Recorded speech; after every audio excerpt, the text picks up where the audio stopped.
the kernel and core of Citizen Effect, which started off as one well, which started off on some random trip I took to India, is exactly the same. Find a small but critical project that will, give people kind of critical things that they need to transform their lives, match it up with a passionate citizen, and then give that passionate citizen the tools that they need in order to bring their friends and family together to get that project done. Right? That is the same. I've been saying that since 2006. My career started off as a corporate consultant. And so I basically worked around the world with Fortune 100 companies, helping them with their business and branding strategies and how to make them grow and be more profitable, right? And at some point I kind of was like, listen, this is really fun, it's engaging, it's the complex problem solving, phenomenal from an intellectual challenge standpoint. But I was like, man, this isn't, doesn't match my other side of my values, which is about community and making sure that we're not destroying the planet and other big issues that I believed in. And I'm like, a lot of what I'm doing goes against what I believe in. So I kind of hit the pause button.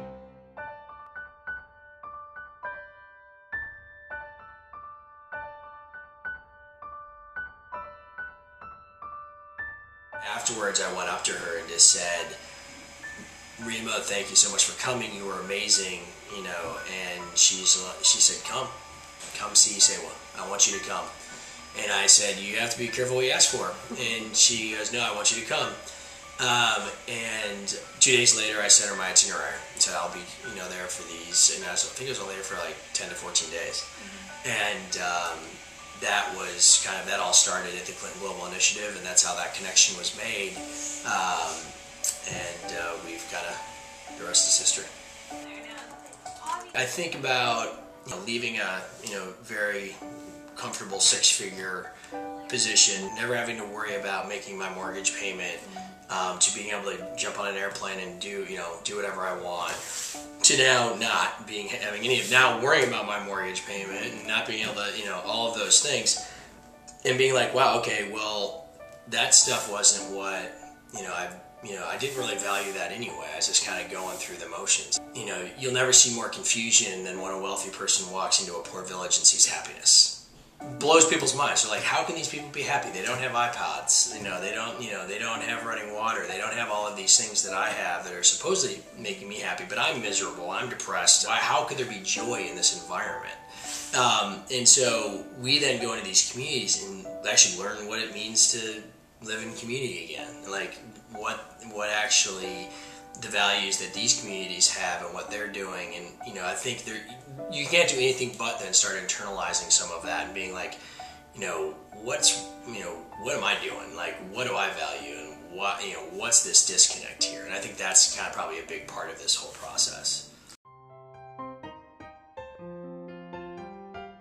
I think innovation is a very lazy word, right? I think it's a very lazy concept. The innovation, isn't the small projects, right? And the innovation is not the idea of actually, getting people more involved, right? And I'm not even sure if it's innovative in bringing them together, but it's a huge need, right? And so there's a huge need in the market right now for getting these projects done, but also to fill that hole that are in a lot of people that are sitting around being, kind of like, man, I want to do something that means something, right? I don't want to write a check. I don't want to go on and sign an online petition.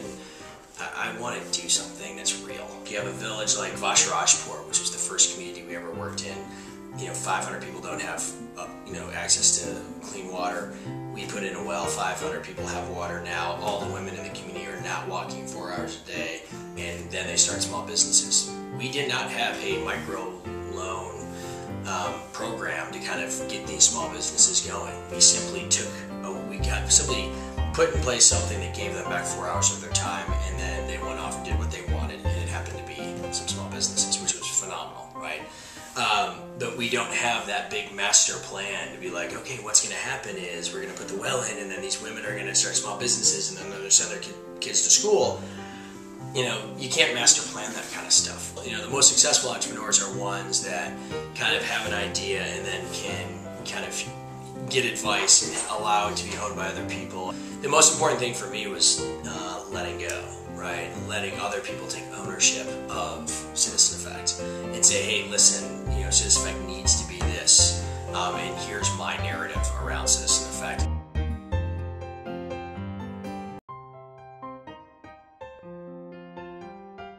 If you think about companies, right now there's a lot of cause marketing going on. Like, so you have, the Red Campaign, and you have all of these other kind of social good campaigns with companies. The reality is it's still massively under leveraged. Most of them are still treating them as quasi-branding campaigns, right? Like, oh, we'll get some good marks on the corporate good scale.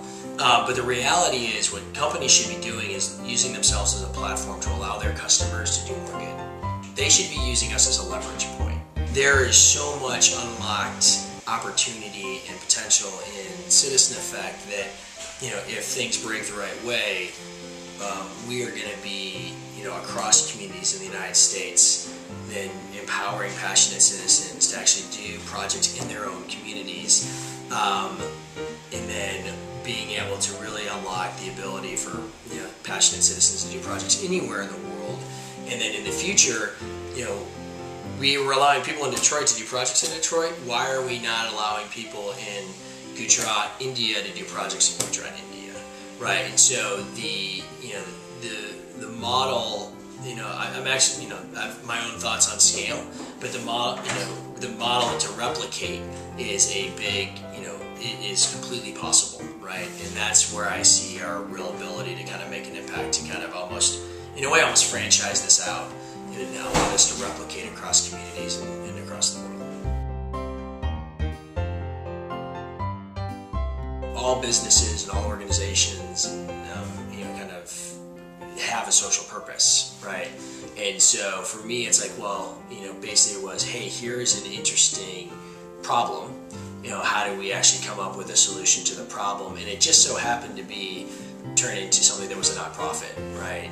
And that just made the most logical, actually, business sense and organizational sense. I don't see a social entrepreneur any different than a normal entrepreneur. An entrepreneur is someone who sees kind of an interesting thing, maybe sees a gap in the market, or they see a need and you fill the need.